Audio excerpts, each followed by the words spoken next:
जय श्री राम। दोस्तों मान लीजिए आपके आर्किटेक्ट ने आपको एक बड़ा अच्छा नक्शा बना के दिया। डायरेक्शन ए में आपका बेडरूम है, डायरेक्शन बी में आपका ड्राइंग रूम है, सी में आपको किचन बना के दिया, वगैरह वगैरह, सब कुछ सही हो गया। नक्शा बनने के बाद जब मकान बनना चालू हुआ तो आपको याद आया कि अगर गेस्ट रुक गया, अगर जो अतिथि आए रात को रुक गए तो मेरे पास जगह नहीं है उनको सुलाने के लिए, तो क्यों ना मैं क्या करूं कि ड्राइंग रूम में एक बेड भी लगा देता हूं, कोने में पड़ा रहेगा, अगर कभी कोई गेस्ट रुकेगा तो रुक जाएगा। इस स्थिति में क्या आप उस ड्राइंग रूम को अपना बेडरूम मानने लगेंगे? तो उत्तर है नहीं। उसी प्रकार ये जो भावात भावम नियम है ज्योतिष का, वो उसी ड्राइंग रूम में पड़े बेड की तरह है, जिसकी वजह से मैंने बहुत छात्रों को कंफ्यूज होते देखा है कि सर इसका फलित क्या होगा, इसको कैसे देखेंगे, इसको क्या बोला जाएगा। तो आज बड़ा ही इंटरेस्टिंग वीडियो होने वाला है। पहले हम बात करेंगे भावात भावम नियम क्या बला है और हमें क्यों इसे D1 कुंडली पर या जन्म कुंडली पर नहीं लगाना चाहिए, कैसे लगाना चाहिए इनकेस अगर लगाना भी हो तो। आज हम इन्हीं सभी विषयों के बारे में बात करेंगे। तो और विलंब नहीं करते हैं, आरंभ करते हैं आज की यात्रा।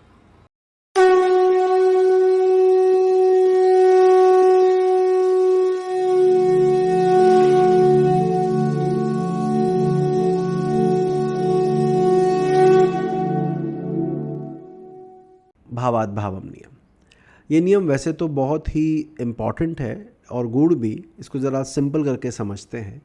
क्या होता है ये? देखिए, जैसे आप दूसरे भाव से पैसे का विचार करते हैं तो ग्रंथकार कहते हैं दूसरे से दूसरे भाव यानी कि थर्ड हाउस से भी आप पैसे के बारे में सोच सकते हैं, विचार कर सकते हैं। इसी प्रकार चौथे से अगर आप अपने घर के बारे में सोचते हैं तो चौथे से चौथे यानी सप्तम भाव से भी आप अपनी डोमेस्टिक लाइफ के बारे में सोच सकते हैं। समझ में आता है, सिंपल लगता है कि ओके ठीक है, देख लेंगे। पंचम से पढ़ाई का विचार होता है तो पंचम से पंचम यानी नवम भाव से भी पढ़ाई का विचार करें। नवम से संतान का विचार वंश का विचार होता है, आपके पिता का विचार होता है, तो नवम से आप अपने दादा का विचार करें। ऐसे करके भावात भावम नियम कहता है कि उस भाव के साथ साथ जो दूसरा भाव आपको मिला उसका भी विचार कर लेना चाहिए। गलत नहीं है, कर लेना चाहिए, वो बात सही है। क्यों कर लेना चाहिए? कई बार क्या होता है कि क्लाइंट हमारे पास पत्रिका लेकर आया और हमें पता लगा वो भाव पीड़ित है। मान लीजिए पैसे के लिए मेरे पास एक जातक आता है और कुंडली दिखा के बोलता है साहब मेरे दूसरे घर में ये कुंडली है, मेरी ज़रा देखो। और हमें नज़र आता है दूसरे भाव में क्रूर ग्रह हैं, राहु केतु एक्सेस है, दूसरे भाव का स्वामी अस्त है, शुक्र भी अच्छा नहीं बैठा है, तो हमें लगता है कि हाँ परेशानी तो इसको रहेगी। अब जातक को ये तो बोल दोगे आपकी परेशानी रहेगी, लेकिन आपको ये भी तो देखना है कि कोई रे ऑफ होप है क्या, कहीं से कुछ मिल सकता है क्या, कहीं कोई उम्मीद की किरण ढूंढने की कोशिश की जाती है। उस उम्मीद की किरण में भावात भावम नियम ये कहता है कि दूसरे के साथ साथ दूसरे से दूसरा यानी तीसरे भाव पर भी दृष्टि डाल लो। अगर तीसरा भाव अच्छा खासा बली है, दूसरे में कम ज़्यादा पीड़ा नहीं है, दूसरा भी थोड़ा बहुत उसमें जान थी और दूसरे से दूसरे में भी थोड़ी बहुत जान है, तो आप कहोगे कुछ तो कर ही लेगा, कुछ ना कुछ। वो नॉर्थ इंडिया में एक शब्द इस्तेमाल होता है जुगाड़, किसी ना किसी तरह मैनेज तो ये कर ही लेगा, चिंता मत करो, कमा लेगा। तो ऐसी लाइन बोली जाती है। तो भावात भावम नियम एक तरह से कहिए कि उस अंधेरे कमरे में रे ऑफ होप या रोशनी की किरण की तरह है कि कहाँ से देखें कि इसको कुछ कुछ बेहतरी की उम्मीद की जा सकती है क्या। अब अगर ये इतना ही इम्पॉर्टेंट है तो हम क्यों नहीं लगाते इसे? कुंडली पर लगाना चाहिए। और कुंडली पर लगाते वक्त हम क्या गलतियाँ करते हैं?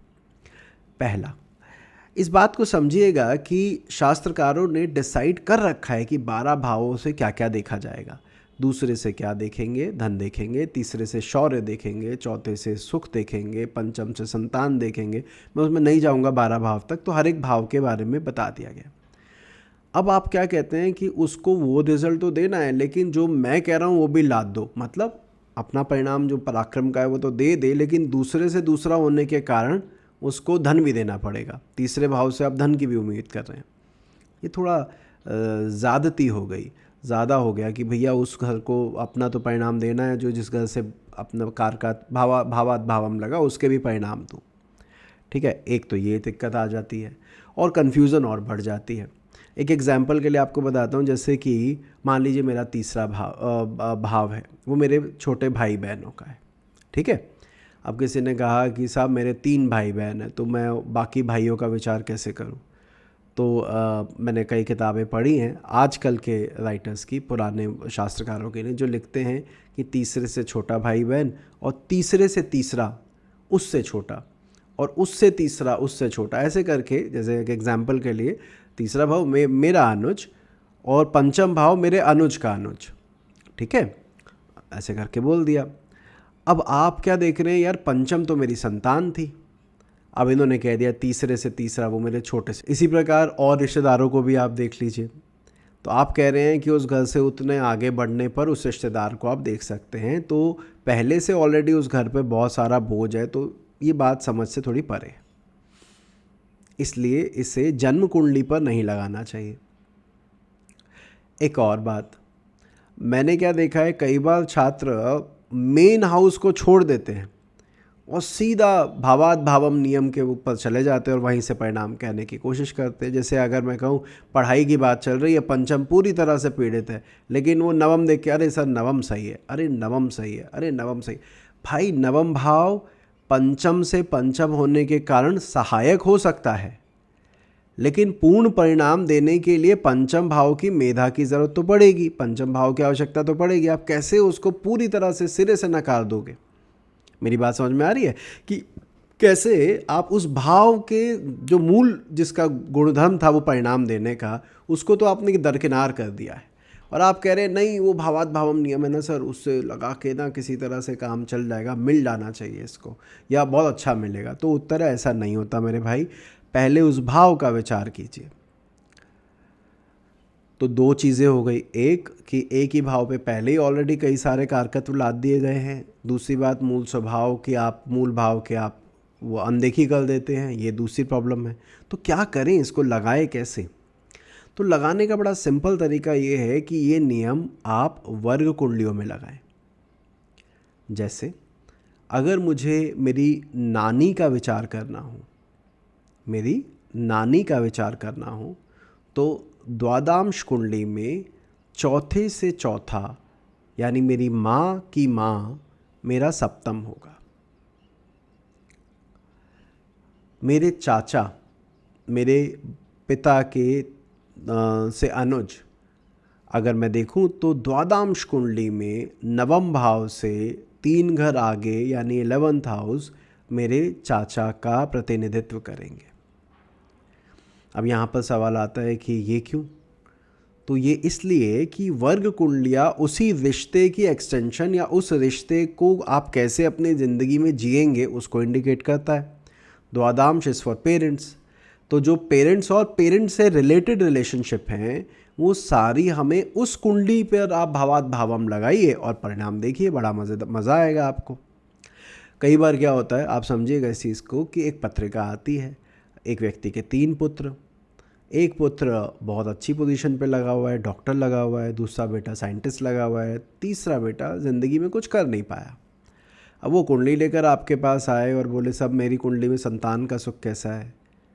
तो अब 3 संतानें, तीनों की अलग अलग विधि, तीनों का अलग अलग भाग्य, ऐसे में आप कैसे फलित करेंगे कि अलग अलग बच्चों के लिए अलग अलग कैसे जाएं? मेरी बात समझ में आ रही है? तो इसमें बढ़ना मुश्किल हो जाता है। तो क्योंकि इस तरह से बढ़ना मुश्किल हो जाता है, अगर जन्म कुंडली पर ही लगाने लगेंगे आप कि पंचम भाव से मेरा पहला बेटा, पंचम से तीसरा मेरा दूसरा बेटा, और सप्तम से तीसरा यानी 9th हाउस मेरा तीसरा बेटा, अगर आप जन्म कुंडली पर लगा रहे हैं तो आप बेवकूफ़ी कर रहे हैं।